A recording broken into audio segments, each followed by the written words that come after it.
beings. Thus, they are honored all over the three worlds. Thus, they are honored all over the three worlds, and they are worth taking shelter of because they are engaged in the uh, they are engaged in the sorry they are honored all over the three worlds, and they are worth taking shelter of because they are absorbed in the mood of the gopis and are engaged in the transcendental loving service of Shri Radha and Krishna. Om Namo Bhagavate Vasudevaya. Om Namo Bhagavate Vasudevaya. Om Namo Bhagavate Vasudevaya. Narayanam Namaskritya Narom Chaiva Narottamam Devim Saraswatim Vyasam Tato Jayam Udirayat Nashtaprayeshva Bhadreshu Nityam Bhagavata Sevaya Bhagavati Uttama Shloke Bhaktir Bhavati Naishtaki Hare Krishna Hare Krishna Krishna Krishna Hare Hare Hare Rama Hare Rama Rama Rama Hare Jai Shri Prabhupada Jai Shri Govindam Adi Purusham Tamam Bhajami. Hare Krishna everyone. Please accept my humble obeisances. All great Shri Prabhupada. Welcome back everyone. So great to see you all back again. So let me first share my slide. Oh, today what we are going to talk about, I need to review that we discuss another course actually, Radha Tattva, Ujjwal Nilamani also we talked about it. These are the different classes of the gopis, you know. No, I'm not talking about the classification where we talked about there are Nitya Siddhas, right? Nitya Siddhas mean the eternally perfected gopis, those who are coming straight from the Golok Vrindavan Dham as a part of entourage of Krishna when they descend to the material world. But and in that we also talked about some of the gopis were what called Rishichari. That means those sages, especially in Dandakaranya when Lord Ramachandra was visiting. These sages knew and they were attracted by Lord Ramachandra's beauty. But Lord Ramachandra, that incarnation, that uh, he was Ekapatni Bharata, so he could not associate with the gopis. So these rishis, they become gopis. Later on, they took birth from the womb of the gopis in Braja, you know. So they are called Rishichari. And then there are Vedas, Shruticharis, Vedas personified, they become gopis too. And of course, Upanishad also personified, they become gopis. So, so that classification I'm not talking about. Okay, I'm talking about another classification. This is the Nitya Siddhas, of course. In that, within that, there are four classes of gopis are there. Okay, um, and so there's a Swapaksha, and then there's a Vipaksha. Swapaksha means, like, say, for Radharani, her own group would be Swapaksha, like Vishaka, Lalitaji, Lalita Gopi, and so on. They are part of Sri Radha's own group. They are very, very um, faithful and all the time assisting Sri Radha meeting with Krishna. So that's Swapaksha. Okay, and then there's a Vipaksha. To them, it is a Vipaksha, Chandravali's group. But for Chandravali's group, Radharani's group is Vipaksha. Okay, so Vipaksha and Swapaksha, there's a transcendental envy is there, each trying to bring down that. Uh, so apart from the Swapaksha and Vipaksha, there is a Surita Paksha. Surita Paksha means, let's say, Radharani's group. Okay, the gopi who is not belong to Swapaksha, and yet they have a soft corner uh, uh, feelings for that group, Surita Paksha. There are examples. of the gopis. And then there is a Tatastha. So Swapaksha, those Suhrata, they may not belong to Radharani's group, but they have a kind of a very affectionate uh, bhava for them. And same way, uh, certain gopis, they would have a bhava for the Chandravali's group.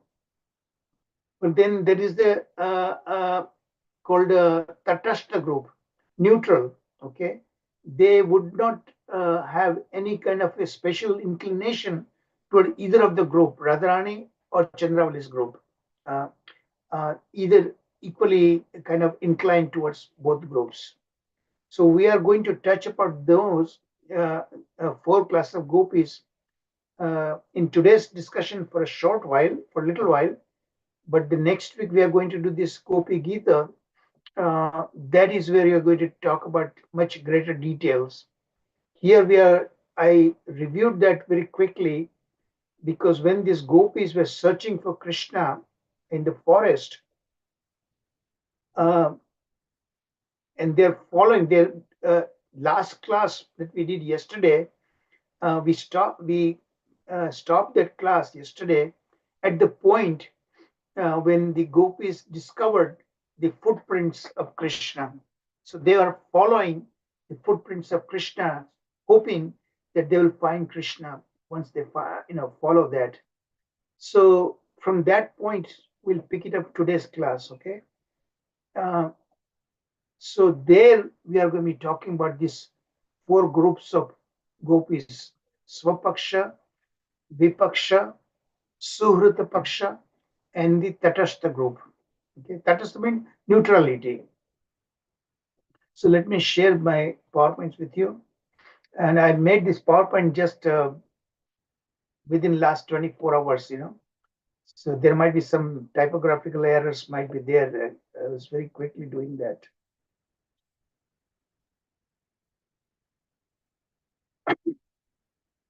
So I didn't have a proofread that. So there might be some typographical errors in that. Okay, we'll see. Okay.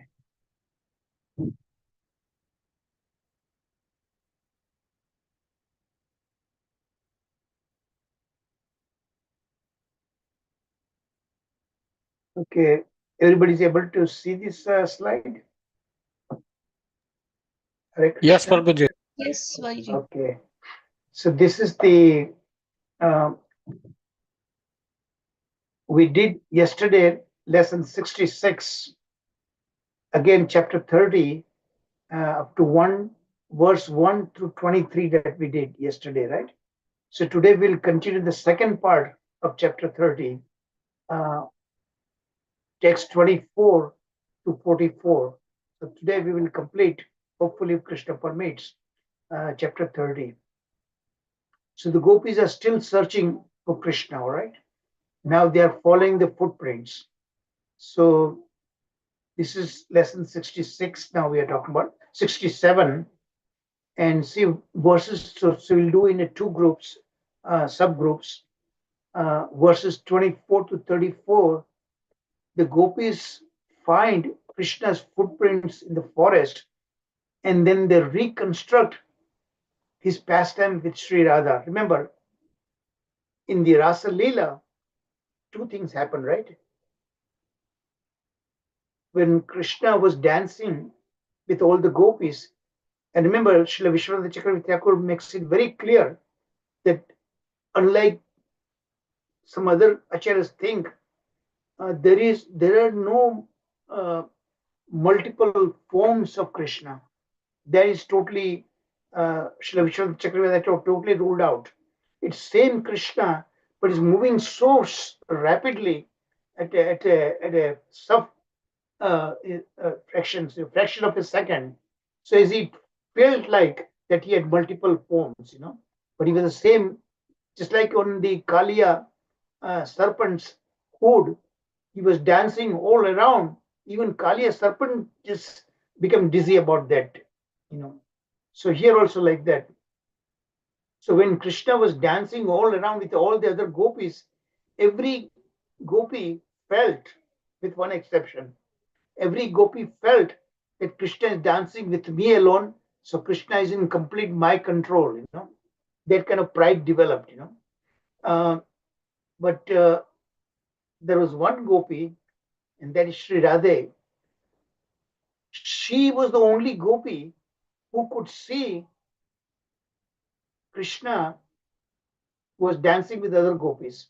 While the rest of the other gopis, they felt Krishna dancing with them, with that gopi only. So that was a big difference. And Sri Radhe, out of her mana, uh, she didn't like that, because it's the possessive power. So she left. So Krishna noticed that, you know, uh, that Radha left out of great envy. So Krishna also wants to leave, but at the same time, immediately she also wanted to correct the gopis' pride that they can control Krishna, uh, um, and they developed certain pride, and he didn't want that. That's the reason, apparent reason for leaving that, certainly leaving from the Rasa Leela, Antardhyana. But actually, he went after Sri Radhe to follow her up. And Radhe moved in the forest, deep in the forest. Okay. So at that point, all the gopis were searching for Krishna. They were in great pain, that we discussed in yesterday's class and everything. So the point came before this lesson start. Second half of this uh, chapter 30 begins, is that now they detected the footprints of Krishna. So they were elated, and their hopes were getting high, and they followed the footprints. But as they were following footprints, what happens? Suddenly they find two sets of footprints.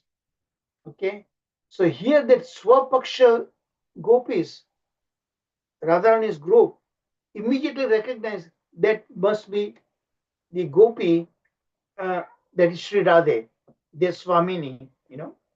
Whereas the Vipaksha gopis, they thought just some other gopi. Why Svipaksha immediately recognized? Because they every day they served Sri Radhe, because of their same group. So they exactly knew the telltale signs of the footprints of Sri Radhe. They were very, so they immediately knew it is Sri Radhe. Okay, and because they were also searching not only for Krishna, but they were also searching Radhe also. Vipaksha group, Chandravali's group, they did not identify. All they said, there's another gopi with whom Krishna must have a special relationship. So that was the only group, gopi.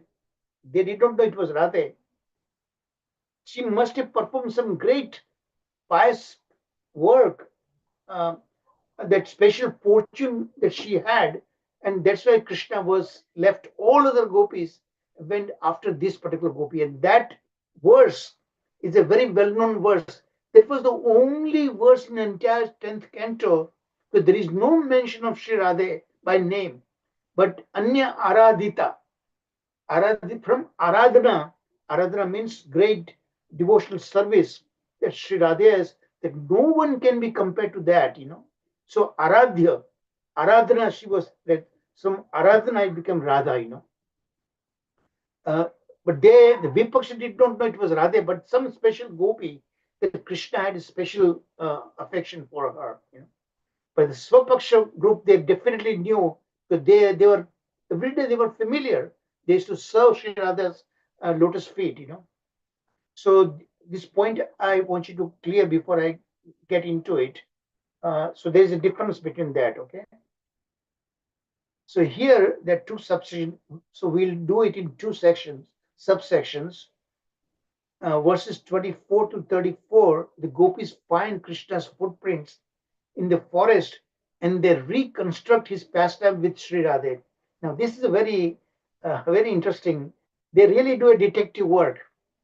Just looking at the footprint, And footprint means the the the depression in the earth. They could tell a lot. They surmise quite a bit, and we will talk about just now in a moment. So that's how they knew that Radha was with him, and Krishna's pastime with Radha was taking place. And there in that connection, I will also review something that we discussed in other courses, Sri Radha Tattva course particularly, you know, um, that some of the elements that you might have forgotten, I'll try to refresh your memory on that, some important elements of that when we discuss about that. Okay? The second half of this particular lesson 67 is verses 35 to 44. There are 44 verses are there in chapter 30. So here, uh, so Krishna was going with Sri Radha, okay? They met there, and then uh, Krishna is actually uh, uh, combing her hair, putting flowers in her hair, and so on like that. All these things they surmised gopis just by the imprint of the Krishna's footprint along with Sri Radha's footprint. Okay, and from there, when they were going through that in the forest, they could see that these two set of footprints going on for some distance, and then what happened, one of the prints suddenly become single. That was Krishna. So then from there they deduce detective work. They deduce that Krishna must have picked up Radharani in her arms, because then we will learn there Sri Radhe said that I'm too tired, I cannot walk further. Krishna, please pick me up. Okay, and Krishna picks her up in her arms. But as soon as that happens, Krishna wanted to, because she developed a pride also, So Krishna becomes Antardhyana, disappears right there. And then immediately Sri Radhe became remorseful. Oh, what did I do that? And she started crying, crying, crying right there in the middle of the forest when Krishna left. So I'm giving you a full summary preview of this entire lesson 67 before we actually get into the key thematic elements, okay? So that you can keep it up, these important points in your subconscious mind. Some important elements are there. So what happens when they suddenly they saw two sets of prints, okay? From that they deduced that there is a special gopi, Vipaksha Chandravali's group. They thought it was some group, some other gopi, must be some special kind of feelings, affection Krishna has for that gopi. That's the reason Krishna left that Rasa Leela and went after her. But the Swapaksha gopis, Sri Radha's group, immediately recognized it was Radharani. So now the two footprints are going on for a little distance, and then suddenly becomes one set of prints. There is Krishna. So they immediately deduce that that gopi must be tired or something, and Krishna had to pick her up. Okay, but then they further go at a certain distance. Then they suddenly realize that Krishna's footprints were just part of it, as if the front part of the foot was depressed in the earth much great forcefully. Okay, so then they realize, they deduce that Krishna must have picked up Radharani. Okay, and he started. They saw other things. The creepers. There are special flowers on these creepers. They were a little bit submerged, depressed part of it, and part of it was okay. So they deduce that Krishna must have rested Sri Radha on part of those flower bed of those creepers. Okay, so that part of the creepers, flowers were a little bit depressed. Okay, so you see how wonderful detective work these gopis were doing it, and they're surmising what really happened, what really transpired, and then they saw that from the, again the footprints, how with pressurized on the earth when Krishna raised his arm to pull, pick up the flowers on the top branch. So obviously, when you do that, you raise, right, part of the feet, this the sole that you raise. So only the front portion of the sole, the four fingers and the thumb, that become depressed in the earth, and the Krishna must have plucked the flowers, and Krishna then must have combed Radharani's hair and put the flower right there. See how they have deduced everything. And then they saw that he must have also picked up Radharani in his arms. But that is what they could go up to that point. In reality, what happened when Radharani did that, pick me up, Krishna, I'm very too tired. I cannot walk any further step now. So Krishna had to pick her up, but at the same time, Krishna they completely disappeared because Krishna wanted to correct her pride, mana. So then suddenly she becomes completely um, remorseful. What did I do? Krishna, my dear Krishna left, and she is crying, crying, crying, crying. Now at that point, now I am telling you something that is not given in the Bhagavatam, okay? That we discuss, if you remember, those who have sharp memory, in the other tattva, and other course also, we talk, Priti Sandarbha also might be there, we discussed.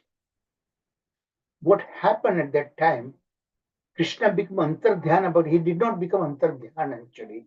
Before he disappeared from Radha's eyes, Krishna, what he said, that now Radha, please hide.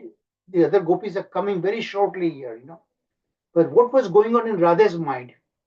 Remember, in the Rasa Leela, she left because of mana against all the gopis, even her own Paksha, Swapaksha gopis also here. She became that.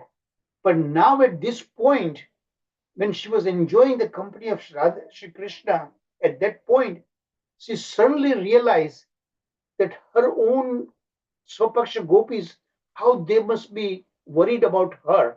Okay. And she developed great love for them. And they said, no, Krishna, I want to have my own uh, uh, gopis. They must be searching for me. They must be awfully worried about. Let them come, and they should also have to enjoy your company with them. Krishna said, no, don't do that. Because Krishna was thinking, why? Because Krishna thought that if those gopis come here, Chandravali's group, as well as Sri Radharani's group, the Tatastha Gopi and all those, they would suddenly feel kind of jealousy of Radhe. Okay. And Krishna did not want that. So he said that to Radhe, please don't, let's hide somewhere.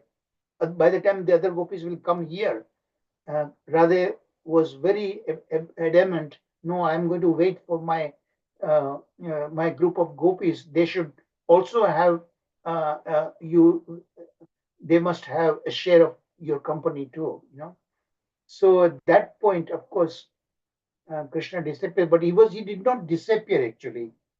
He was hiding in the bush, as what showed you some picture over there in today's lesson 66. I showed you a picture.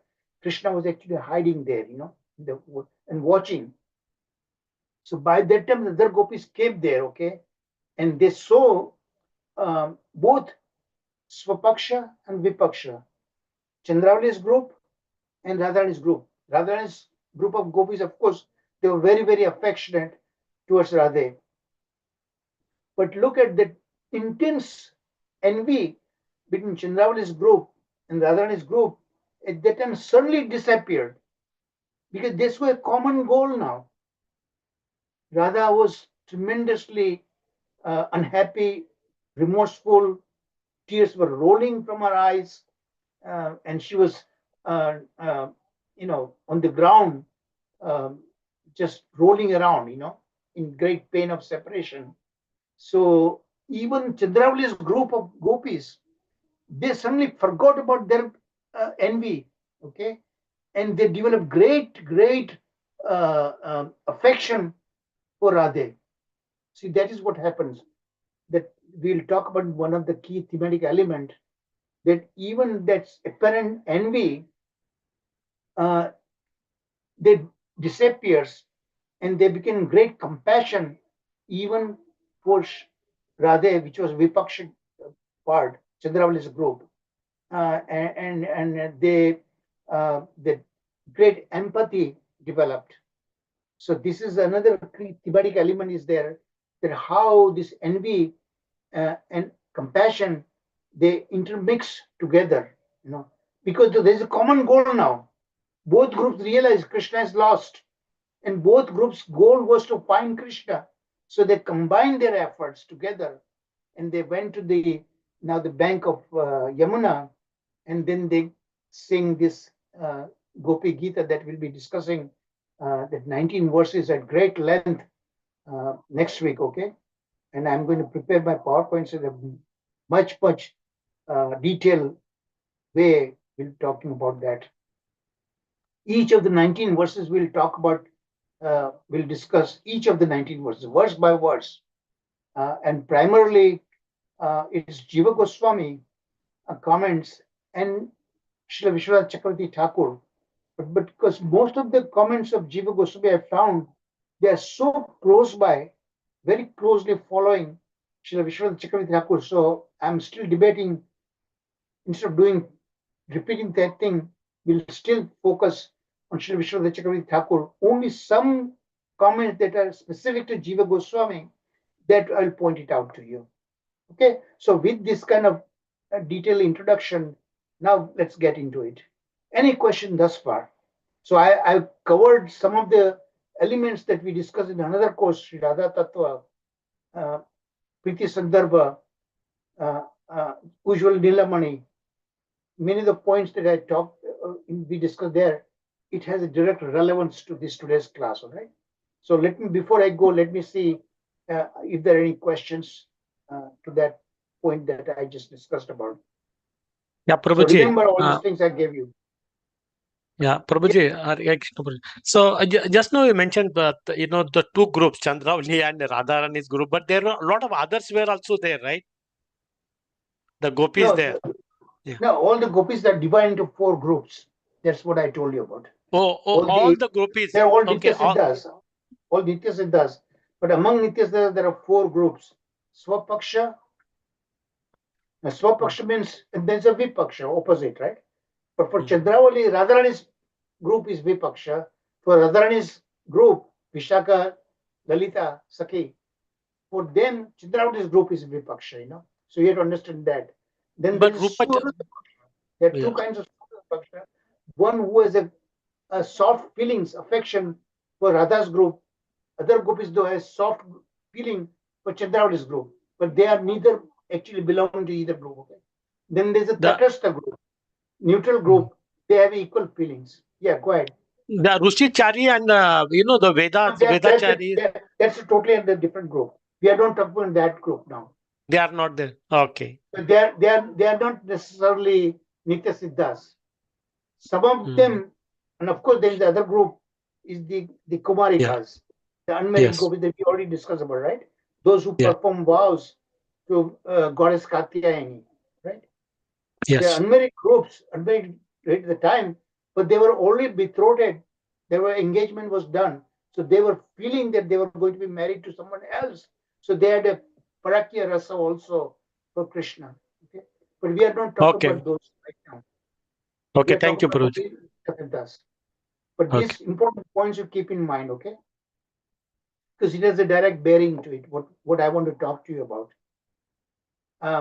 Anybody else, any questions? Sanjeev Prabhu, you have any questions? Sanjeev Prabhu? No, Prabhuji. Right. Clear description yet. Okay. So let's dive into it, okay? Because I took almost half an hour to, and I got a lot to talk about it. So now you see in this slide, the gopis were searching all over. As you can see, in great pain of separation. So they found a footprint. They're looking at the footprint, examining the footprints together, okay? And they are making some deductions about that. So here, two sets of this whole remaining verses of chapter 30, I put it in two groups, 24 to 34 and 35 to 44, okay? In 24 to 34 verses, it talks about the gopis find Krishna's footprints in the forest, and then they reconstruct Krishna's interaction with Radharani. From that, I just explained to you very quickly how they made deductions, right? Then the last group of verses, 35 to 44, Krishna even disappears from Radhe to curb Radha's pride. And the gopis forgot about all the animosity, envy towards each other. Chindravati's group, Radharani's group, they all combined their efforts because the common goal was to find Krishna. And they all went together to the bank of Yamuna. And then they do this Gopi Gita that we'll be talking about next week, okay?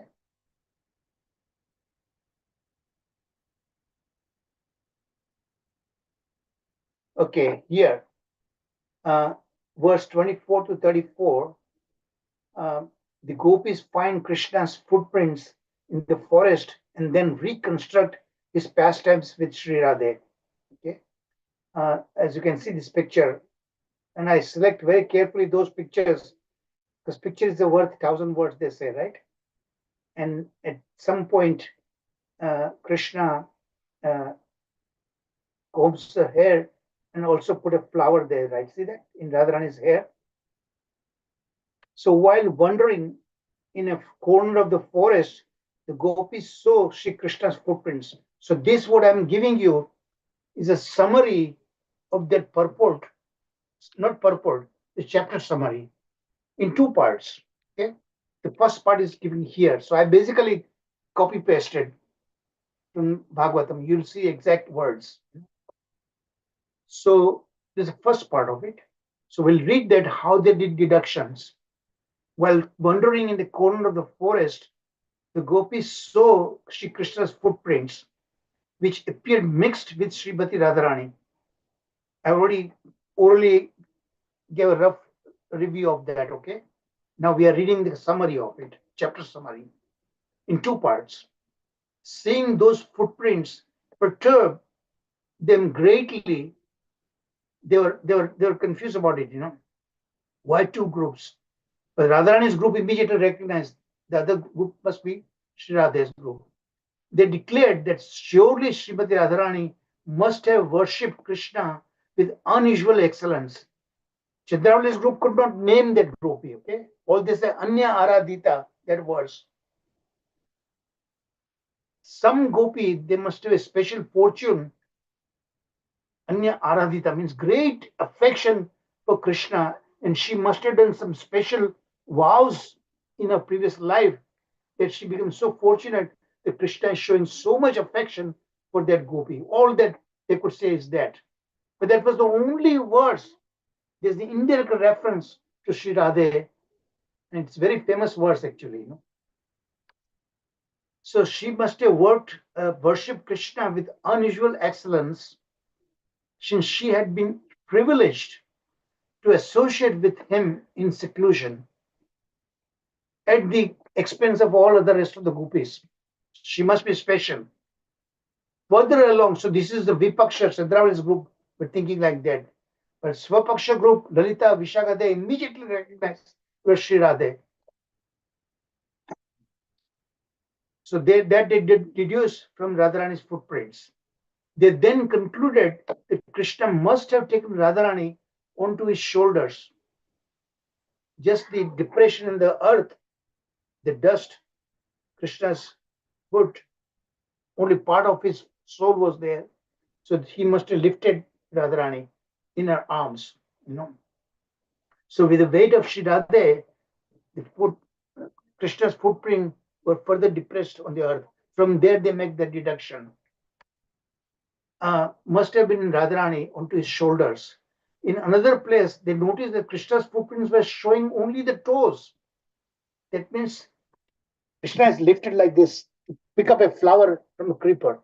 And while he was doing that, he let Radhe rested on the part of the creeper flowers. So that flower bed was also depressed. So slowly only the toes. And thus the gopis concluded that he had been picking flowers with which to decorate his beloved, Sri Radhe. So and you see this picture here. In yet another spot, the gopis saw signs that led them to imagine that Krishna had been tying locks of Radharani's hair. Okay? Because part of the creeper flowers, the petals were falling all around in that part of the space.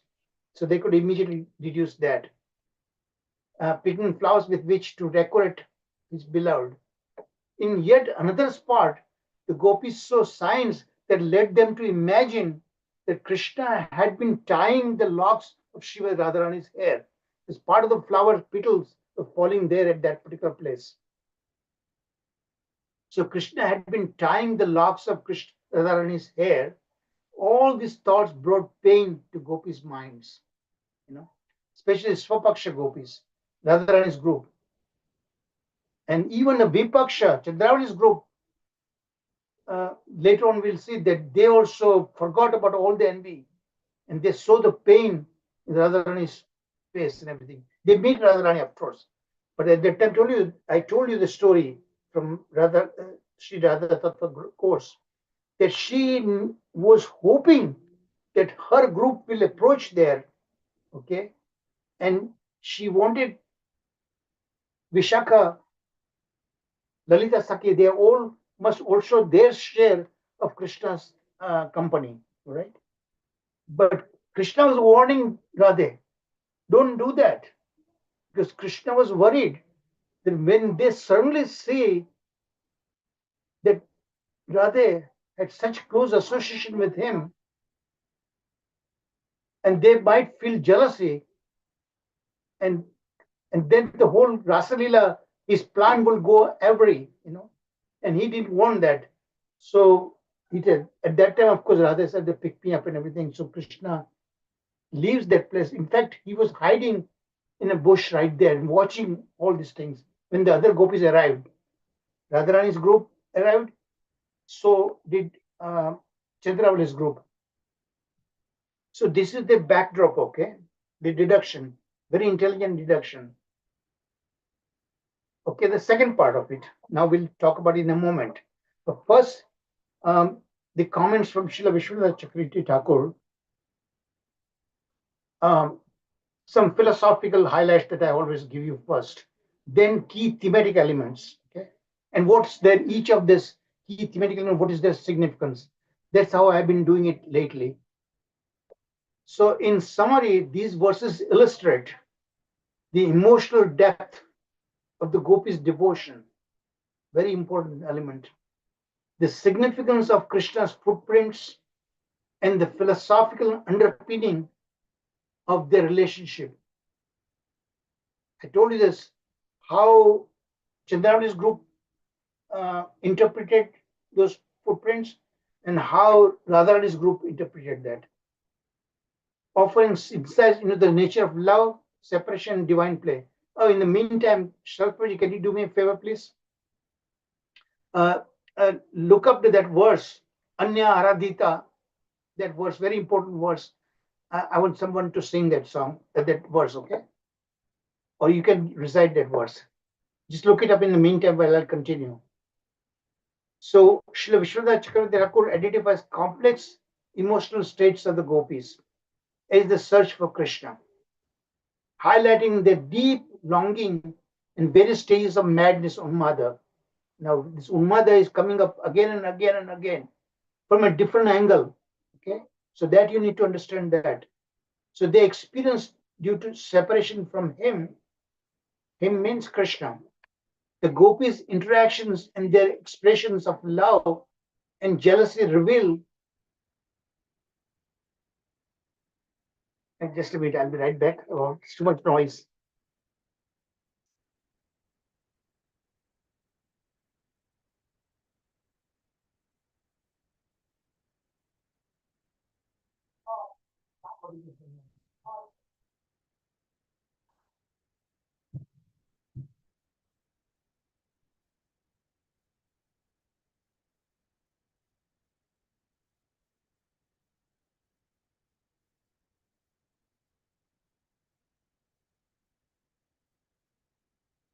Okay. So further emphasis is on the spiritual significance of Krishna's footprints and the symbolic meaning. I've already discussed about that, explained that. Okay. Third point, another dimension to the divine pastimes is the duality of the rivalry. That also I talked to you about. How the previous kind of a seemingly kind of rivalry was there, right? From Chandravali's group and Radharani's group. But when they saw Radhe, when Krishna disappeared, completely in a very, very sad of things, so they also developed compassion for Radhe, even Chandravali's group. So this is what the philosophical element that Srila Vishwanath Chakravarti Thakur spends a great deal of very huge, big purport is there. So now, another dimension of the divine pastime is the duality of the rivalry and the empathy. Suddenly they develop great empathy for Radhe among the gopis, which showcase the multifaceted nature of love. So this Srila Vishwanath Chakravarti Thakur talks a great deal about that. Here I am summarizing that, where feelings of envy, joy, and sorrow coexist. We'll talk about in a moment. Key thematic element, a little bit more significance of that. The gopis' discussion about Radhe's good fortune, and that verse Srila Prabhuji is going to find out now. The Krishna's affection highlights the themes of devotion, selflessness, and the complexity of the divine love. So Vishwanath Chakravarti Thakur comments also touch upon the philosophical aspect of Krishna's relationship. Emphasis. So Krishna was very much worried about that these gopis will be arriving very soon. And they might, when they see Radhe with Krishna, they might think negatively about my beloved, my Radhe. And he didn't want that. So he warned Radhe, but Radhe would not listen to him, So now he's hiding in a bush and watching what's going to happen. So that while he is self-satisfied, is Atmarama, of course, but his interaction with Radhe brings him a unique joy. So even though he is self-sufficient within him, but his love for Radhe and Radhe's love for him, that supersedes their self-satisfaction within himself. See that? So, and in Radha Tattva we saw that even when Krishna visits the rival gopi, Chandravali's group, spends night there, he purposefully leaves the telltale signs. Chandravali's lipstick, Chandravali's earrings will stuck on his clothes and things like that. And when he sees Radhe, previously he made an appointment with her, and he not only does not show up, but he brings himself with the telltale signs that he spent a night with Chandravali. So you can see, imagine. But Radhe, in Radha Tattva, we saw that Radhe does not think negatively about Krishna because she was sure that my Krishna, even though he may be in Chandravali's the night spending with her, but he was constantly thinking about her. And that was the reality. Krishna is going there in Chandravali's grove is just to increase Radha's love for him, So, and Radha knew about it, that my Krishna is still thinking about me. Not many places that kind of information is given. In Radha Tattva course, we talked about it at great length. So Vishwanath Chakravarti Thakur comments also touch upon the philosophical aspect of Krishna's relationship, emphasizing that while he is self-satisfied, his interactions with Radha brings him a unique joy that transcends his own completeness. He's all complete by himself. He doesn't need anyone. And yet he has deep affection for Radha. This interplay of love and longing ultimately serves to convey deeper truth. What is that deeper truth?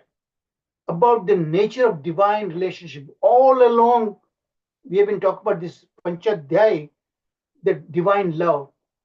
Okay, that's we've been talking about. What is that divine love? Only in this Panchadhyay that has been revealed so clearly that we first get to get a first-hand information what the divine love is all about. The nature of divine relationship and the transcendental experience of loving devotion. Okay, now we are going to go into the thematic elements. Okay, part of it I already discussed about with you, just to build up what to expect. Okay, now we are going to actual comments of Srila Vishwanath Chakravarti Thakur, the footprints. If you see these footprints, Krishna has a particular symbol, signs on his footprints, gourd and all these things. Okay, and this in actual verses there talks much deeper about it. I'm not discussing each of the signs on Krishna's lotus feet. There are several key philosophical themes, along with their significance in our understanding of the depth of devotion and the nature of divine love. It's all about that. The marks. Did you find out that verse, Prabhuji? Can you can you recite that verse? Which one, Prabhuji? Anya Aradhita. Just put it in. Anyaradhita nonam Bhagavan. Yeah, that's the one. Yeah, that's the one. That's the verse. Yeah. I Yes, forgot the number, which verse. That's the verse. That's the only verse in the entire 10th canto that indirectly mentions Radhe. Aradhita, that is actually used the word for Radhe. Can you read that verse, please? yes. You found it? Anyaradhita nonam Bhagavan Harir Isvara Yanno Vihaya Govinda Pritoyam Anandyat Anayad Radha. Certainly, this particular gopi has perfectly worshipped the all-powerful, independent, supreme Lord Hari. Govinda was so pleased with her that he abandoned all of us and brought her to a secluded place. Thank you. So this was spoken by Chandravali's group. Okay. But Radhe's group knew exactly that was Radhe. So the marks on the soles of Krishna's lotus feet, its detailed description symbolize his divine attributes and the protective, nurturing nature of his presence. Each mark has a specific meaning. They talk about great details. I'm not giving you details, representing the various ways in which Krishna engages with his devotees, such as overcoming their material obstacles, lust, anger, etc., that Krishna removes in his devotees' mind. This aligns with the philosophical view that the divine is both immanent and transcendent, manifesting in forms that can be understood and revered by devotees. Devotees relish that, all these things there in that marks. And what is the role of Shri Radhe? Radha's presence in a relationship with Krishna. See, look at that, when she was all alone enjoying Krishna's company, and yet that previously she had run away, she got mad about her own group, but now she suddenly remembers that Lalita, Vishaka, who spent so much time to serve her, she immediately remembered all these things. And she wanted them to come there and also share Krishna with her, and Krishna warned her, please don't do that because they might get angry with you and or something like that, okay? Actually, that is what Radhe, what they were looking, especially Swapaksha, Vishaka, Lalita, they were greatly worried about Shri Radhe. But even that is expected, all right? But even Chandravali's group, intense envy, when they saw in the shape Radha found herself, they developed great mercy, compassion, empathy for her. So the role of Radhe. Radha's presence and his relationship with Krishna are central to the narrative. Very, very important. The Gopis' recognition of Radha's fortune reflects a deeper understanding of divine love. Just hear every word of it, where Radha embodies, personifies the ultimate expression of devotion, Mahabhava. Only Radha has that. And even Mahabhava goes Ati Ruda Bhava, Madana, like that, that we talked about when we reviewed Shri Ujjwal Nilamani. She was in that high level. Philosophically, Radhe represents the devotee of highest caliber, highlighting the importance of surrender and love in our spiritual journey. In Radha Tattva course, we talked at great length the depth of her love for Krishna, that nobody can come closer even to Radhe. And Krishna totally devoted to Radhe also. Unlike many people don't realize, Krishna loved her so much. That's what he says in Brahma Vaivarta Purana, that I can be attained only through Radhe, my Radhe. Highlighting the importance of surrender love in her spiritual journey. So anybody who wants to have Krishna, we get Krishna through Radhe. So in our Gaudiya Sampradaya, we worship Radhe first, then comes Krishna. Unless we have Radharani's mercy, we cannot get Krishna. Because Radhe is a personification of top level bhakti. That bhakti tradition comes because she is the one personification of that bhakti, the topmost devotee of Krishna. And she is also the pleasure potency of Krishna, Ladani Shakti. Her relationship with Krishna illustrates the interplay between the personal aspect of divinity. See that's the divinity is there and the divine love is there. They are all interrelated, these terms. Competition and rivalry among that I was telling you about. Even the previous rivalry was there, suddenly completely disappeared when the both groups saw the same goal. They are trying to find where Krishna is. So they unite together.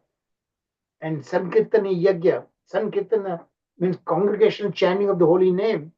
That's what they were doing to find Krishna. Amazing. And another course we also talked about why rivalry is created by Krishna to enjoy that rasa. We talked about that also in one of the courses at great length. If you look it up, my slides, my PowerPoints. The rivalry among gopis serves to explore the complexity of love and devotion. While they express jealousy, their ultimate goal remains the glorification and loving service to Krishna. When that is at stake, then they combine. Rivalry is all forgotten. And the acknowledgement of Radha's supreme position. Even Chandravali's group recognized that they cannot come closer to Radha. And actually, Radha and Chandravali, they are cousin sisters actually. They're related. Because Chandravali's father is Chandrabhanu. Radha's father is Vrishabhanu. And Vrishabhanu and Chandrabhanu, they are brothers. So that way they're cousin sisters. a rather supreme position. So Chandravali always agreed that Radha is supreme position. She cannot come even close to that. And Chandravali is a kind of a soft-spoken girl, completely subservient to Krishna. Radha would show a lot of mana. Sometimes she would even really become angry over Krishna also. But all these things are an affectionate kind of interrelationship of this divine love. This reveals a philosophical truth about the nature of love. It can coexist with rivalry. So this is amazing about this divine relationship Krishna has with them. And Krishna enjoy. In fact, Krishna created that rivalry to enjoy that. And true love seeks the happiness of the beloved, even at the cost of personal feelings. So both Chandravali's group and Radhe's group both pulled their resources and went up to find Krishna on the bank of Sri Yamuna, and they sing that Gopi Gita that we'll be talking about next week, at much, much greater length. Every verse we are going to talk about at great length. All 19 verses. And I'm doing very deep study of that Gopi Gita, So this is now key thematic elements and the significance number 4 through 6. So there are 6 points I jotted down. So there are several key philosophical themes, along with the significance in our understanding the depth of devotion and the nature of divine love. It's all about divine love. We've been talking about for the last several days now. Self-satisfaction versus divine play. That is the Leela. But they are no ordinary kind of Leela we are talking about. These Leelas are very, very unique. The text discovers how Krishna, despite being self-satisfied Atma Rama, finds greater joy in his interactions with Radhe. This highlights a philosophical nuance where divine love is portrayed as dynamic and ever-expanding, multifaceted.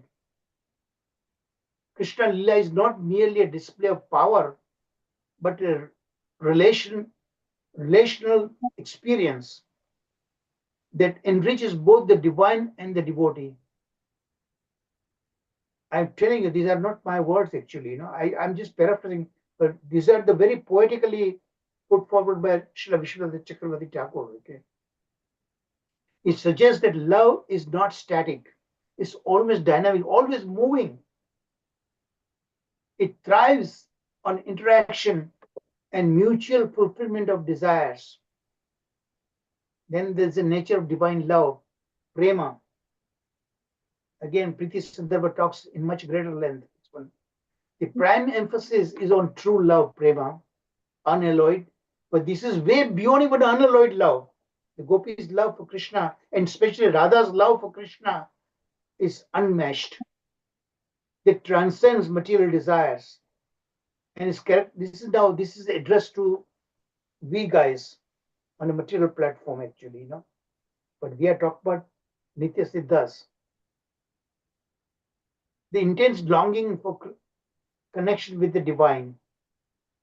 And remember, this divine love is between not the young boy and young girl.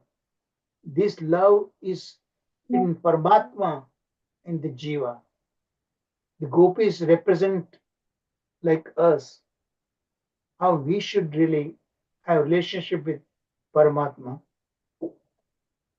the Supreme Soul, highest form of spiritual realization, where the devotee experiences bliss, not just in union. See, that's another beautiful thing is about. The bliss is felt even in Vipralamba. And so many times I repeat that, मीठी से चुभन, दर्द है, दर्द भी इसमें भी कुछ खास स्पेशल रंग है उसमें, color है. Since gopis that enjoyed that also, So this particular statement is really touches my heart. Love is the highest form of spiritual relation, where the devotee experiences bliss not just in union, but also in separation. In Vipralamba, recognizing because dard hai, pain hai, but that is because of Krishna. So that pain is also very, very affection. That both states are essential for deepening one's relationship with God. So even material difficulties we face, the conditioned souls face, that is also Krishna bringing us closer to Him. Our bhakti becomes stronger when we suffer. तभी तो कहते हैं ना, यस्याम अनुग्रहामि, special mercy when I want to show tad dharam harishyasi. I take away all the assets of my devotee. So they have nothing else but only me. Narad Muni, 5-year-old boy, his only support was his mother, the widow mother, and widow mother also taken away from him by snake bite. And so the 5-year-old kid had nothing, no more, no one to depend on. Then finally finds Krishna. Concealment of and revelation of divine truth.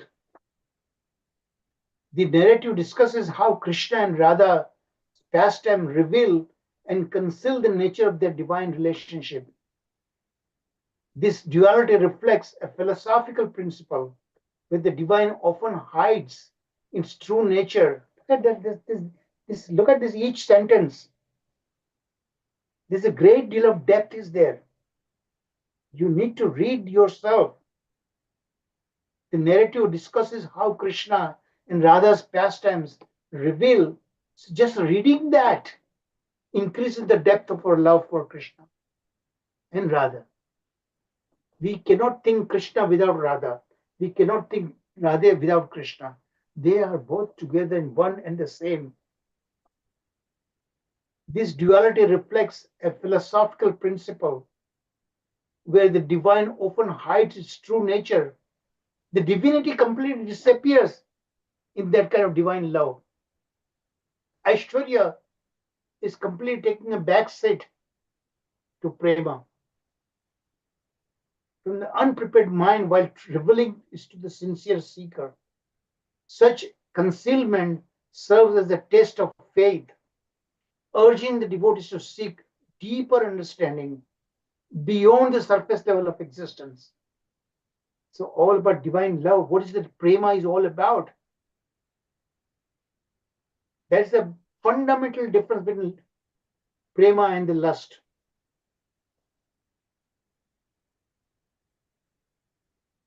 Okay, let's take a 5 minutes break. Haribol.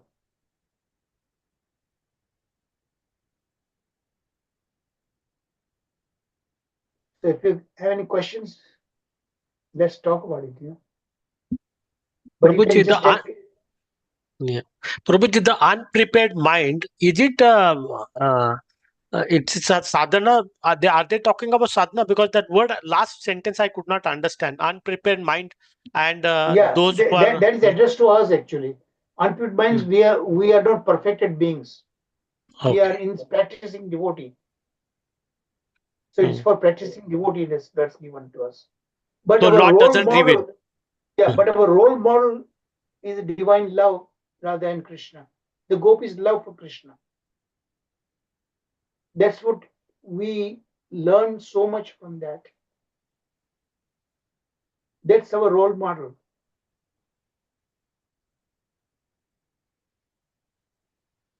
We are discussing at a very, very high level. That's what I call advanced Bhagavatam.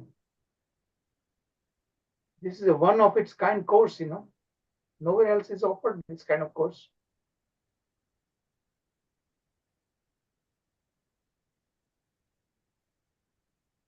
Any other points, questions, comments?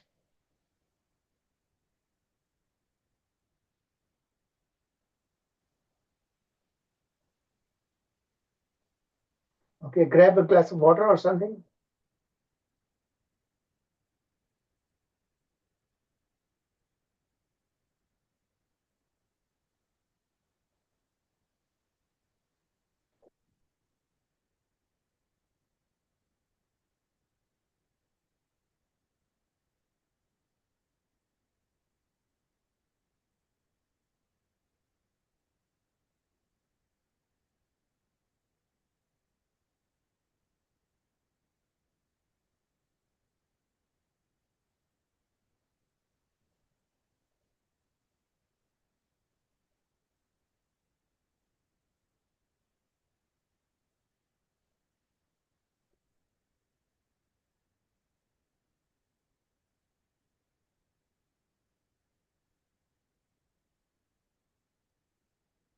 Okay, if there are no questions, let's continue. Okay.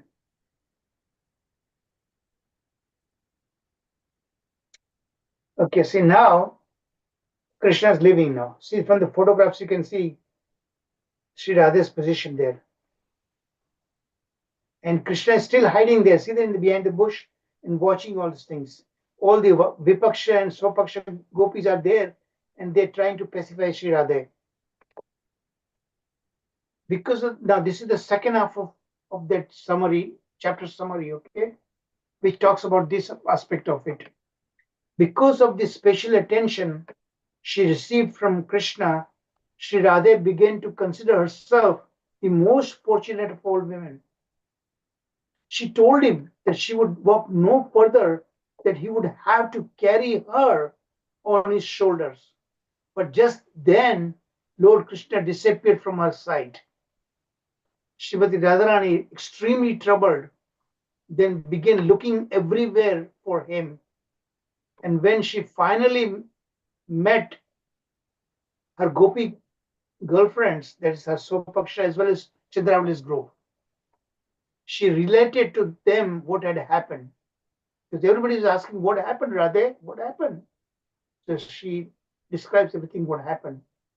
All the gopis then went out to look for Krishna in the forest. They combined their efforts, combined their resources, congregational chanting, going as far as moonlight reached.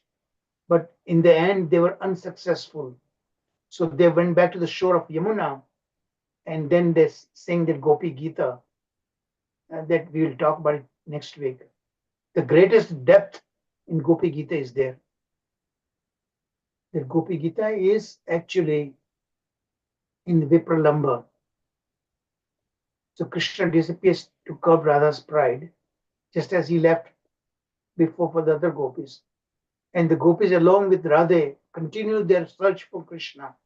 As you can see, Radha's position here. And then the other gopis, they come and try to pacify Radha. They themselves are suffering separation from Krishna. But here they see Radha's position, they develop great empathy for her. And Krishna is watching all these things, okay? So now this is the second half, 35 to 44. And these are the philosophical highlights first. Then we'll talk about the key thematic elements and their significance. The narrative is on the emotional and spiritual dynamics between Radha and Krishna, particularly focusing on the themes of separation and union within their divine love. So both Vipralamba and Sambhoga both are simultaneous, side by side, the two sides of the coin. The text delves deeply into Radha's pride and anguish, showcasing her journey from being intoxicated with the fortune of love to experience the intense pain of separation when Krishna momentarily withdraws from her sight. Now, it was a moment, but for Radha, it's like yogas. Radha's feeling of separation are poignantly, really intensely pointed, captured in her expressions of longing and despair. She attracts the great compassion from even Chandravali's group. The fire of separation that threatens her very existence, pleading with Krishna for his mercy to alleviate her suffering. This highlights the depth of her love. This is all divine love is all about. The attachment, as she feels that Krishna's happiness is intertwined with her own. The interplay of emotions, pride, humility, and sorrow paints a complex picture of the relationship, revealing how love can elevate, and torment simultaneously. See that? This is the rasa. Actually, this is called Vyabhichari Bhava. Vyabhichari Bhava. Vyabhichari Bhavas are like that. Different kinds of bhavas intermingle like waves in the ocean. One by one, waves coming, you know. So that is called Vyabhichari Bhava. Krishna's contemplation about Radha's feeling further adds layers and layers to their interaction. That's what Krishna enjoys. this kind of love.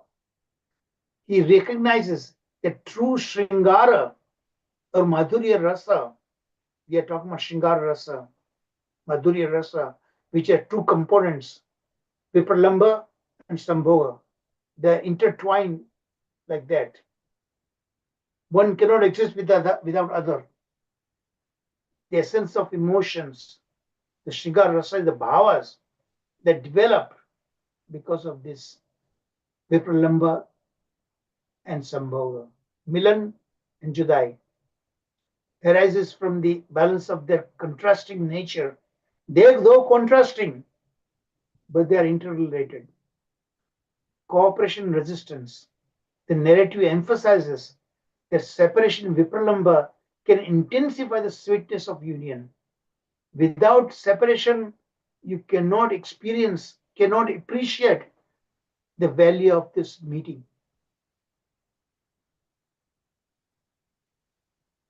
Sambhoga cannot be enjoyed fully without that separation, suggesting that the lover's emotion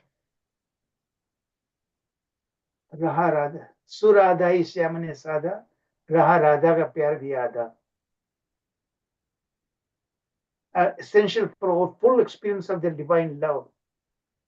Ther, Adha Chandrama, Ade Rad, the song is, I hope you heard that song. So beautiful song, you know. The gopis' reaction to Radha's plight illustrate the communal aspect of love, where rivalry transforms into empathy. See that? Chandra's group forgot all about that rivalry, and they developed great compassion, empathy for Radhe when they saw Radhe in that shape and form of shared suffering. Their collective search for Krishna highlights the deep bonds of friendship, because the goal is same. They both are striving for the love of Krishna, and reinforcing the idea that love transcends individual desires. Ultimately, the pastimes encapsulate profound philosophical insights about the divine love, emphasizing that true connection with Krishna is granted by his will and grace. So again, we are going to talk about that also. His free will and grace. His will is the Ichha Shakti, but more than Ichha Shakti is his grace. The devotee must earn his grace, actually. You know, Krishna has a will of his own, whether to give, but that, so Ichha Shakti, more than Ichha Shakti, is this grace. The gopis' realization that they cannot attain Krishna without his mercy. So even this high level gopis, they are also striving for Krishna's grace. So Krishna may have Ichha Shakti, but more than Ichha Shakti, his grace is very important. And that is what we need to attract. Reminder of humility and surrender. That's what Krishna likes in his devotees. First and foremost is humility and unconditional surrender. It demands unconditional surrender that characterizes genuine devotion. So these two are the elements of that Krishna Prema. If you are aiming for that, these two elements you need to cultivate: humility and unconditional surrender. The intricate weave of emotions and bhava होना चाहिए हृदय से. Emotion निकलना चाहिए हृदय से. You cannot imitate. And that bhava will develop when you constantly study these pastimes. Hours and hours and hours you need to immerse yourself, tadatmika, in these pastimes. Then you will feel that bhavas. And that bhava is the instrument of our service, bhakti to Krishna. And spiritual insights makes the narrative rich exploration of the nature of love and its highest form,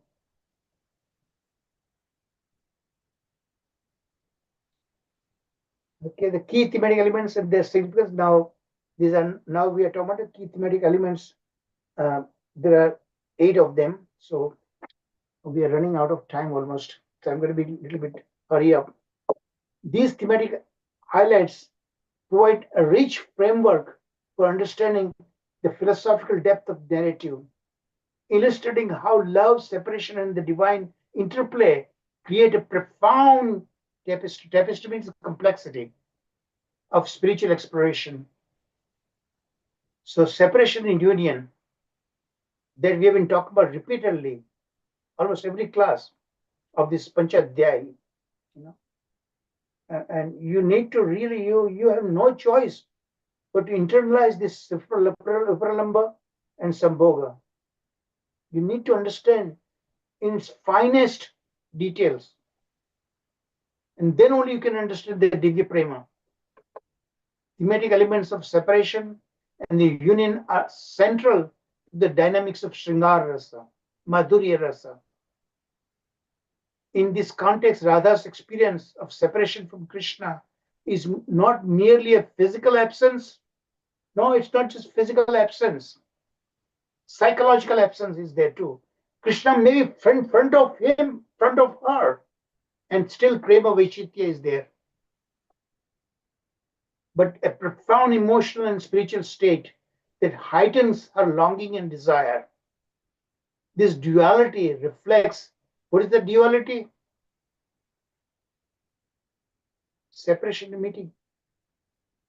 This duality reflects the cyclical nature of love, where moments of separation intensify the joy of union. Every second of separation multiplies billions of fold when they meet. Philosophically, this suggests that divine love encompasses both bliss and sorrow, creating a more profound association for the beloved. Look at the words. The nature of divine love is coming again and again and again, this prema. We really need to understand what is that prema and how it is different from lust. Prema, you're trying to give pleasure to Krishna. And when Krishna is pleased, that's your pleasure. But in lust, you want to see how much your beloved can give you the feeling of joy to you. एक में लेना है, दूसरे में देना है. The complexity of divine love of prema illustrates how it transcends ordinary affection. Radha's lamentation and her willingness to sacrifice her own well-being for Krishna's pleasure. See that? That's what I was telling you about. The gopis wanted Krishna to be pleased by their love. And then their love comes with. And that is what Krishna makes to admit finally. Na parayaham. I can never repay the debt I owe you, the gopis. For my sake, you gave up everything. Krishna had to admit that I am indebted to you, O gopis. That even in the whole Brahma's whole one day, I cannot do that. 4.3 billion years, I cannot do that. And I would better remain indebted to you. Krishna says that. Na parayaham.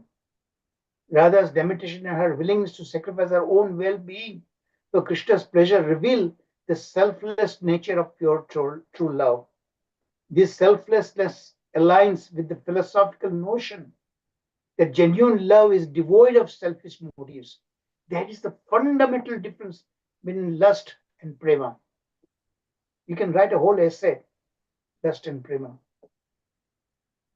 Instead of focus on the welfare of the beloved, always you think about how is my beloved going to be happy with me. The principle resonates. जो love होता है, जो on a material platform, there's a beginning and an end. Ultimately, the couple breaks up. When couple breaks up, that means that love is not of the spiritual kind of love. It's all material love. Spiritual love never breaks. इतना सारी तकलीफ कृष्ण ने दी राधा को, Radha never forgot Krishna. The principle resonates deeply in various spiritual traditions, emphasizing that love is a transformative force that elevates both the lover and the beloved. Pride and humility, ahankar and vinaya. See that ahankar is not the kind of ahankara that we feel, okay? This ahankara is of different category. Spiritual ahankara, the pride, Radha's pride, mana, in her relationship with Krishna, juxtaposed with her humility before her friends, illustrates the dual nature of ego, ahankara. The word ahankara is not the right word actually, because we interpret their ahankara on a material platform. That mana is not really ahankara. Well, pride can lead to sense of superiority. Humility fosters connection and compassion. So that's the devotional service first and foremost of the 20 lessons, 20 qualities that we develop. First and foremost is humility. This is the 13th chapter of Bhagavad Gita, 20th verse. Philosophically, this tension raises questions about the role of ego in relationship. Again, this ego is not the kind of ego that we interpret in material platform. That's false ego, but this is the right kind of ego, desirable ego. How can it be both enhance and obstruct genuine connections? The balance between pride and humility is essential for cultivating harmonious relationship, both in the divine realm and the human interactions. So Krishna is teaching us a lot. The divine play, Leela, the concept of Leela or the divine interaction, divine pastimes of Krishna is central to the interactions between Radha and Krishna. Their exchanges are not merely romantic. It's not the kind of romance that we see on a material platform. This is spiritual romance, not on a physical level. It's the level of heart, mind. They're seen as a playful expression of the divine. This idea suggests that universe itself may be viewed as a cosmic play where the divine engages with creation in a loving, playful manner. So now this is a Purusha and Prakriti relationship is there. Philosophically, this invites a perspective that sees life not merely as a series of struggles, but as an opportunity for joy, creativity, and spiritual exploration. ये भगवान जो intelligence देते हैं हमें, it's unending flow of intelligence, spiritual intelligence. Why at the age of 81, the mind is so sharp? It's so sharp, photogenic memory. It's Krishna, Krishna's mercy. Compassion and empathy. Now see that compassion and empathy. This is the rivalry group suddenly turned into compassion. The Gopi's response to Radha's suffering showcases the themes of compassion and empathy. Their rivalry transforms into shared understanding of love's trials because the common goal, both are missing Krishna. Shared understanding of love's trials, emphasizing the interconnectedness of all beings. So this interconnectedness, you see Vipralamba and Sambhava, but here empathy and rivalry. That's what there's the interconnection. This reflects the philosophical view that true love fosters a sense of community. There is no rivalry there. Where the pain of the one is felt by all. Radha's suffering, the pain is felt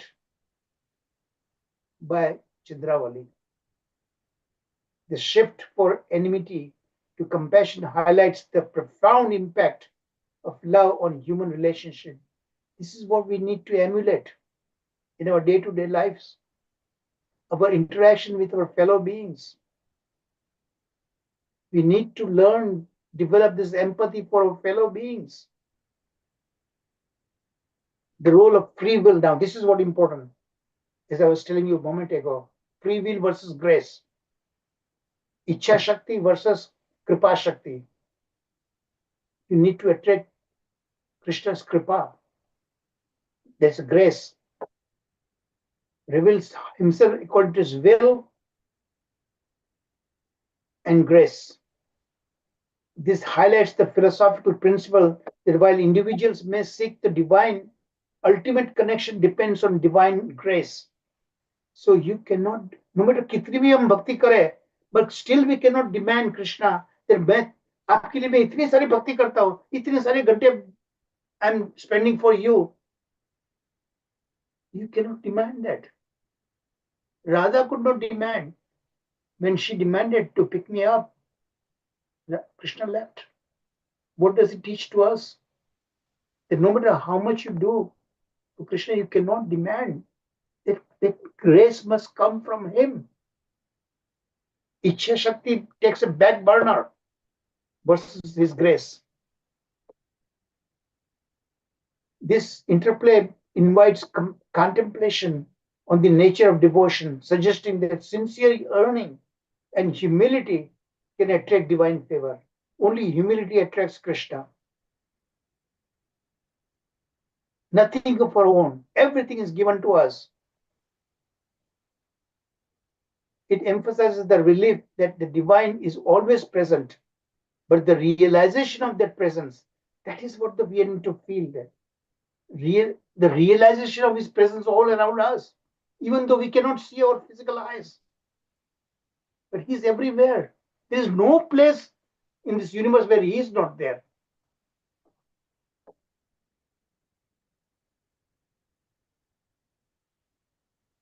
Finally, the power of emotion, the bhava होना चाहिए, हृदय की उमंगे होनी चाहिए, तड़पती होंगे. Illustrate how emotions, particularly in the context of love, are not just feelings, but are conduits. What is conduits? That electrical wire connects the electricity flows, right? So that's conducive. It's called conduit. For experiencing the divine, Radha's emotional turmoil serves as a powerful reminder that deep feelings can lead to spiritual awakening. Philosophically, this suggests that emotions are integral to the spiritual journey. So without emotion, you cannot do Krishna Bhakti. And that embracing one's feelings can facilitate a deeper connection with the divine. That's how you connect with the divine. So much we are learning just simply hearing this particular pastimes. The text posits that the full spectrum of human emotion is essential for experiencing the richness of divine love. The nature of reality, Yogamaya, and the absolute truth. The contrast between the apparent darkness. Now, actually, in the Vishwanath Chakravarti Thakur uses the word Maya. I convert it into Yogamaya. Okay, it's my, because that Maya cannot exist. Mahamaya cannot exist between the devotee and the supreme. It's only Yogamaya is there. So I put Maya on word there, Yogamaya. Okay, and the absolute truth, Bhagavan. And there in the purport, I saw the Brahman, talking about Brahman, but I changed it to the absolute truth, Bhagavan. That Krishna is a person, supreme person. He is the supreme consciousness. The contrast between the apparent darkness of the forest and the inner light of Radha's longing reflect the philosophical concepts of Yogamaya. Yogamaya arranges everything. Our bhakti, unless Yogamaya is there, we cannot connect with Krishna. The divine illusion. It's the Moha, Maya is there, but it's the divine, not Mahamaya. And the ultimate truth, that is Bhagavan, the absolute truth, not Brahman. The dense forest symbolizes the obstacles and the illusions. So this dense forest, that whole backdrop is selected by Krishna, is the reflection of this material world. And that we need to illuminate not by electricity, by the light of Radha Prema. This duality invites exploration, how spiritual seekers navigate the complexities of life and the perception to uncover deeper truth beyond appearances. It encourages an understanding that reality is layered one by one, just like onion layers, right? One by one. And the pursuit of truth requires discernment and devotion. The fundamentally requires determination.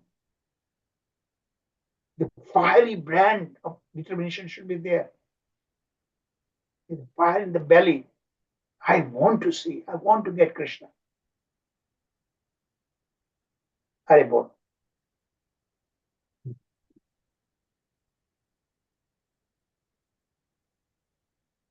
Okay, it's open for discussion now. Hare Krishna, Prabhuji. Thank you. So, one, sorry, Very tired. one is it's a By the way, very, how is your mom doing? she's back home, Prabhu. Yeah, Oh, she's back. The surgery went all right, right? Yeah. Right. Oh, There wonderful. was no surgery. They just did the medical. Oh, I thought the gallbladder they were going to remove, right?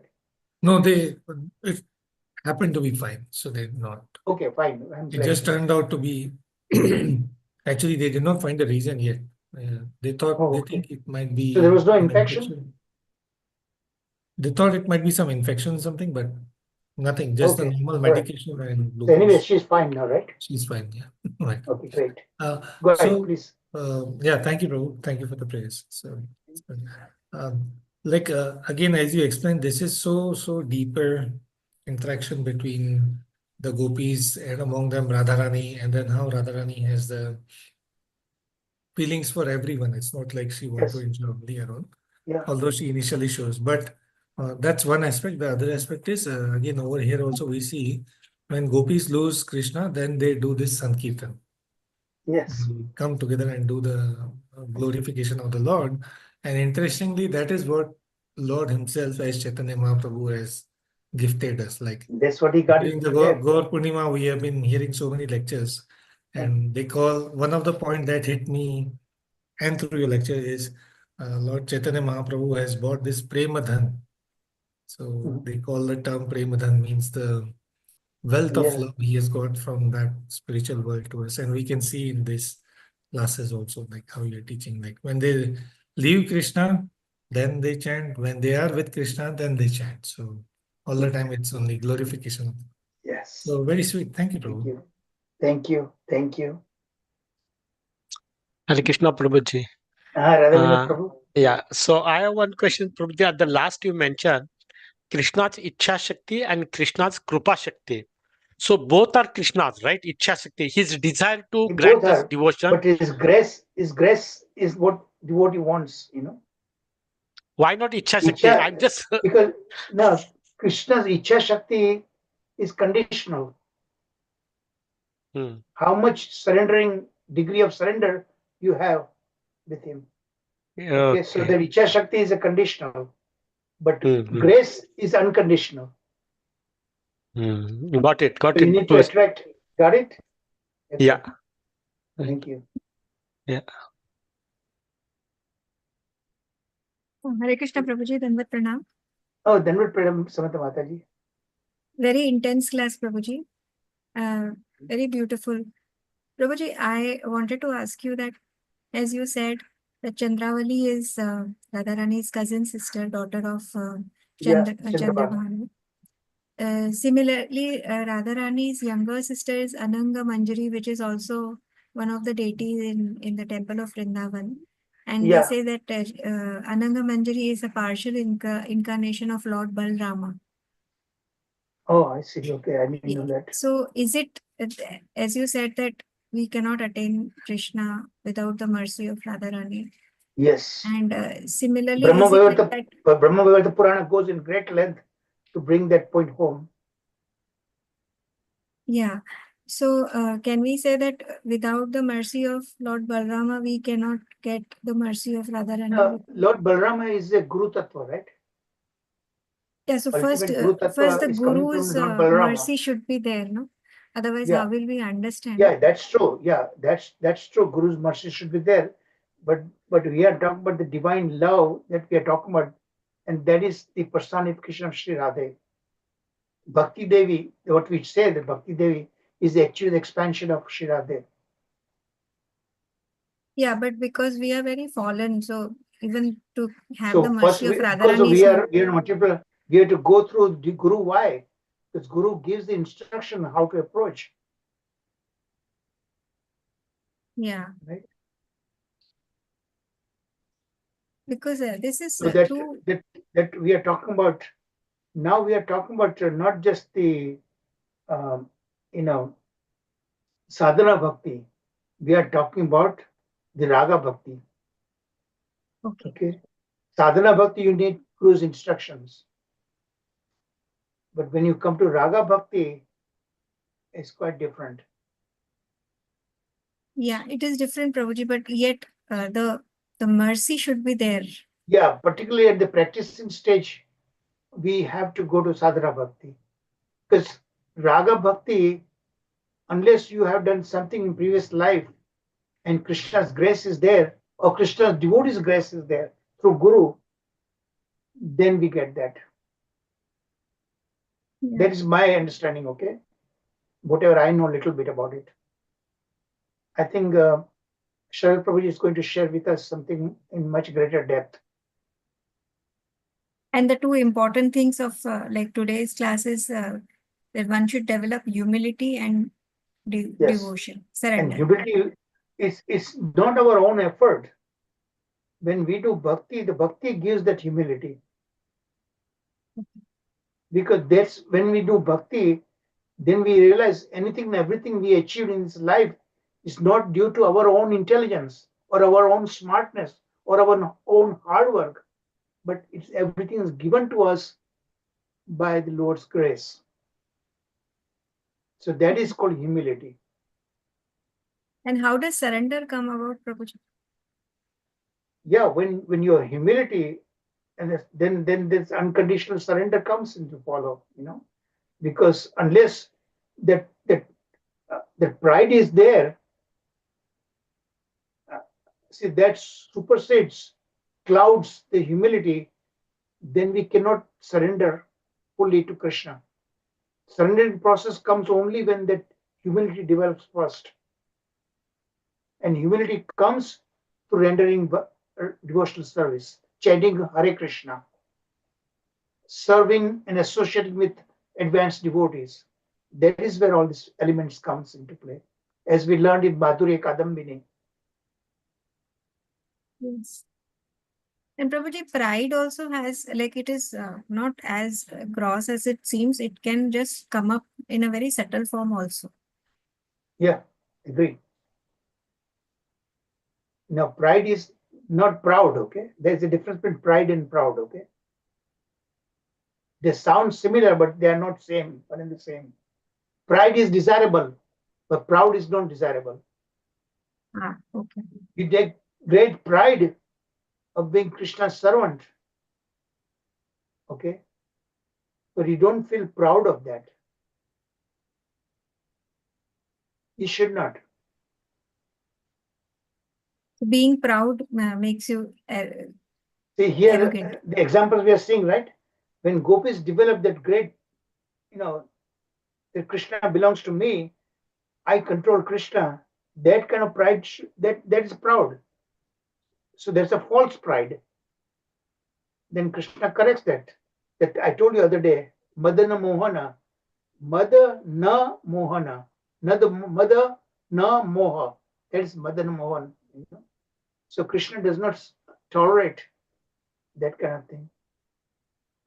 So neither false pride nor attachment. So you take a pride of being Krishna's servant. Okay. Thank But you, no, Prabhuji. I'm not proud of, I'm having high fortune of Krishna's servant. Krishna has accepted me as service. That kind of proudness that develops, false pride develops, then there's a fall down.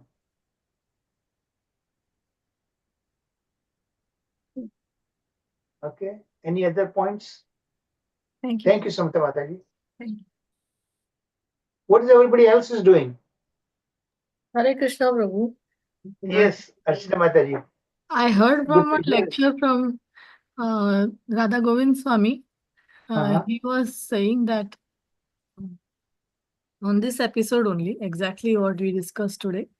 So Okay. he was saying that there's another, like you called about Prema Vaichitya, so something like that.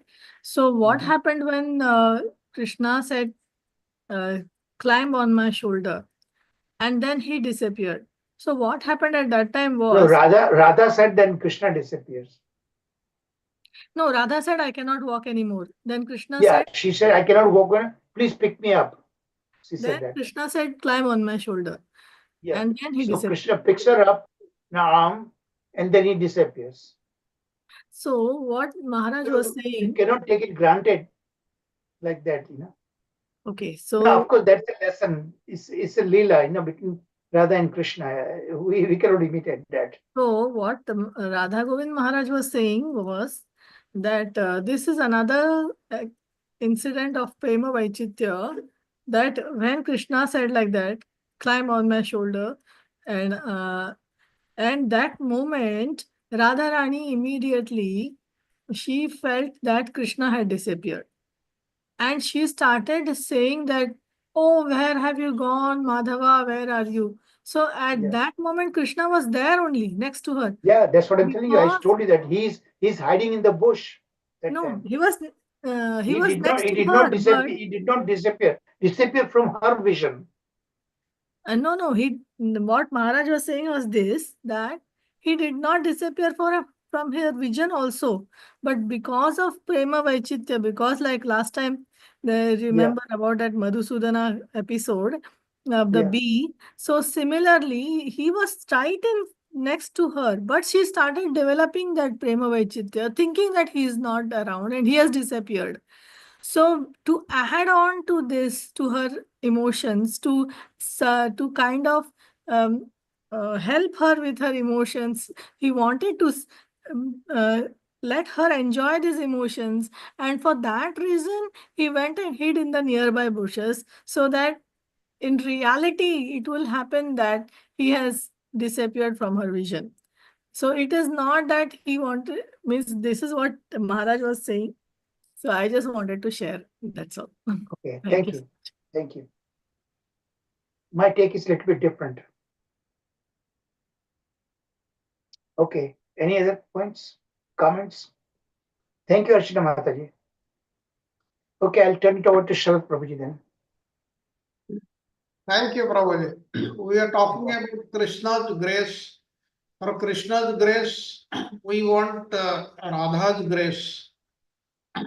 If somebody has gone to Unchi Gaon in Braja, which is the village of Lalita Sakhi, she has got a temple, and on that there is a verse written in the entrance, which says that if you want Radharani's grace, then you have to go through Lalita Sakhi. Basically, what it means, you have to go through the devotees. One should not try to reach the Supreme Lord directly. One should go through the devotees only. Why? Because that is much easier. The Lord is, He wants you to be perfect. That's what we learned. Did we learn on Manasiksha, Manjari Guru? Yes, yes. Then, very interestingly, in 34th verse, like we saw that word Atmarama is there. And the Lord is Atmarama. He is totally self-satisfied. But still, he wants association of Srimati Radharani. Now the Atma Rama and Atma Ratha, these are the two similar words.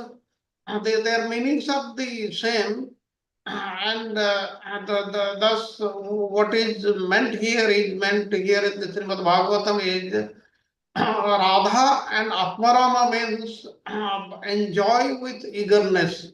The word Atma means intelligence, eagerness, effort, determination.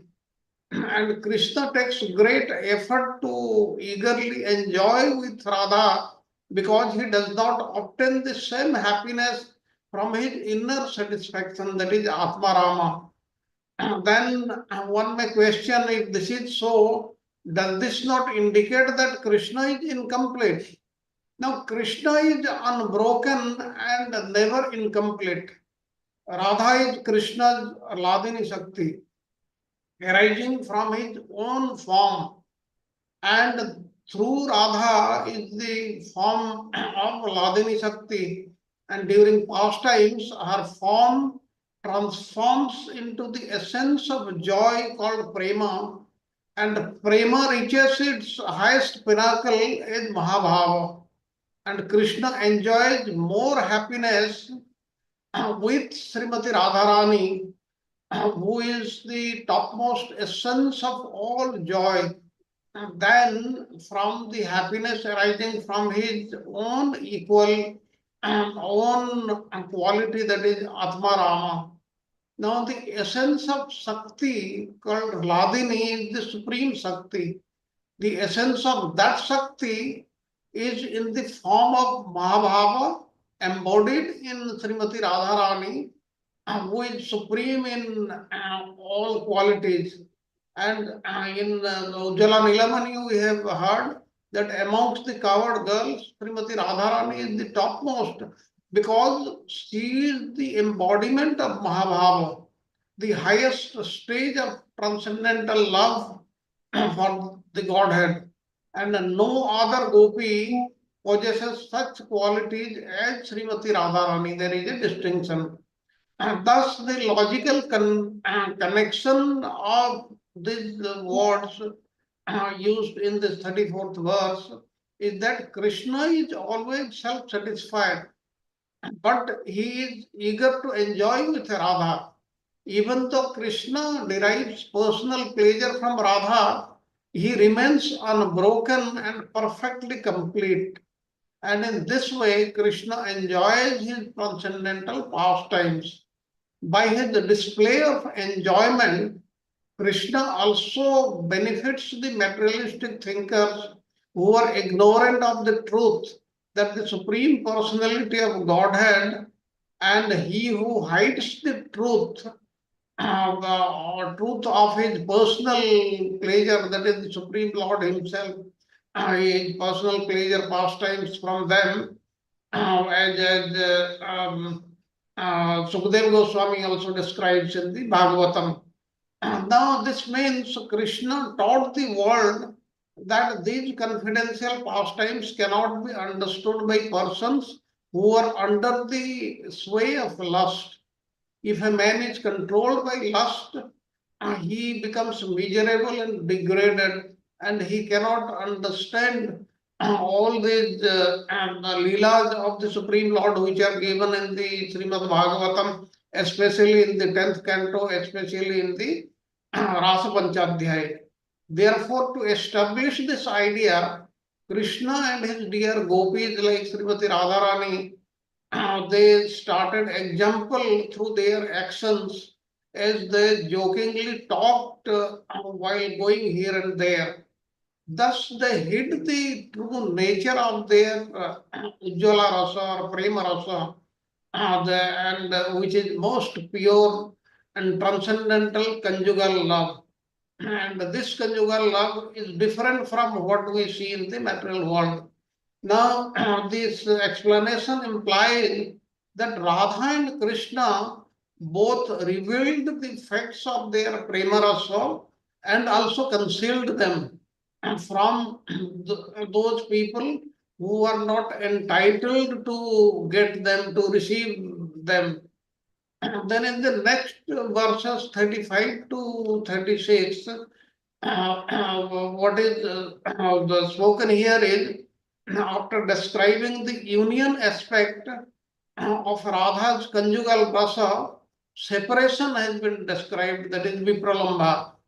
And the reason for that is stated in the various words here used in the 35th and 36th verse. Radha felt that because Krishna had given up all other gopis who had come to fulfill their lusty desires, or who did activities to invoke their desire and began to serve only her.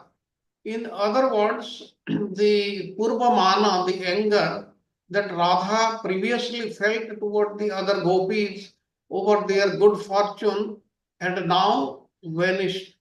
And thereafter, what happened? A divine couple went to a particularly attractive region of the forest. Then Radha, in a mood of pride, Darpa, asked Krishna to undo the top knot, and he had made earlier jokingly, she had told her to tie her hair in braids to hide her playful dealings from her friends. Now, such pride is in an independent girl like Radha, who had brought her boyfriend under her control, is understood to enhance the conjugal mood between them. This is what has been described, and what Vishwanath Chakravarti Thakur, he paraphrases them. He says, Radha said, I cannot go any further. I am tired, and because I am wandering in the forest for such a long time. Now Krishna would answer, we still have to reach another beautiful spot in the forest. But Radha says, please carry me, because I cannot go any further. Now Krishna would say, should I bring you to a flower bed inside a secluded grove? Or should I take you to a flower garden to decorate you with flowers? Now, anticipating this, Radha said, take me wherever you want. Like this, the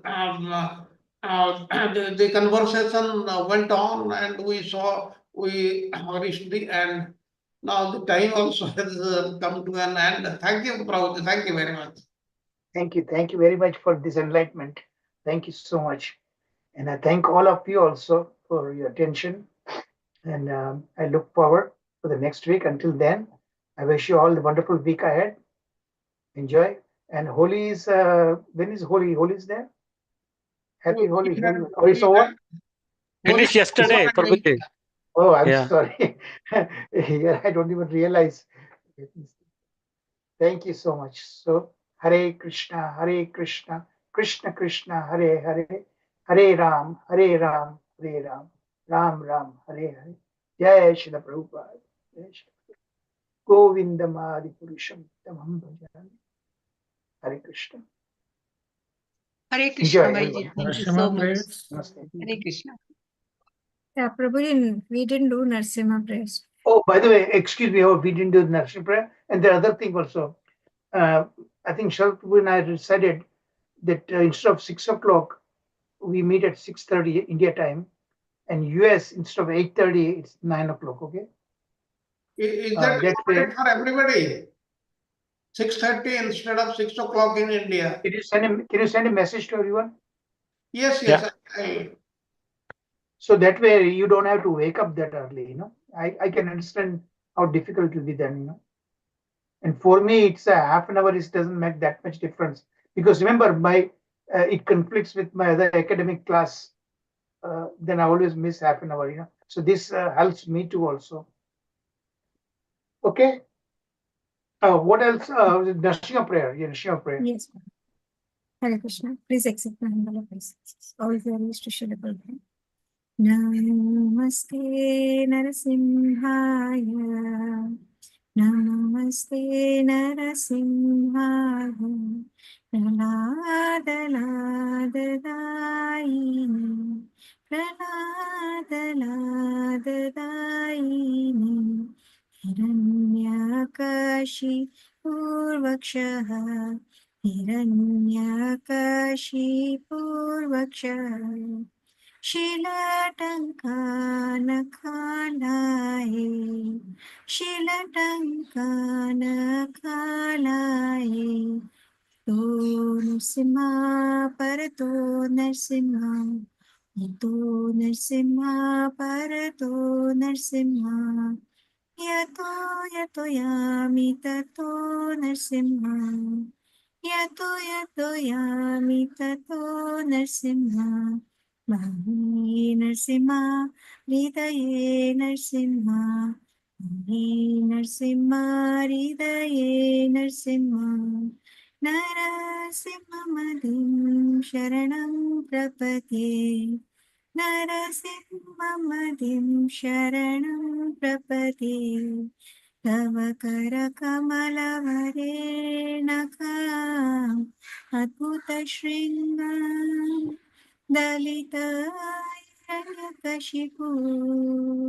तनुलिङ्गं केशवधृता नरहरिरूपा जय जगदीश हरे जय जगदीश हरे जय जगदीश हरे